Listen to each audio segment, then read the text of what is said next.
So I've planted now after the devastation, after we cut down the tree and everything fell in the garden. So in that block I've planted some baby lettuce. In this block I've planted some radish, cherry radish to be specific.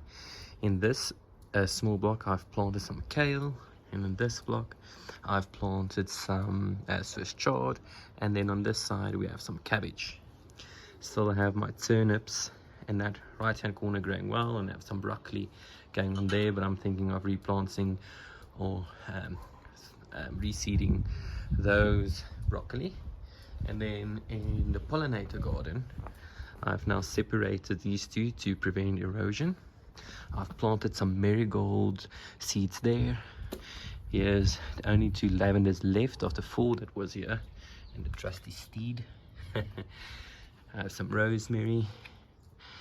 There is some white mildew on it, but hopefully it will go away soon. I'm using some organic fungicide. And then here's a Protea, the so exquisite Protea. So this would attract pollinators in spring and in summer.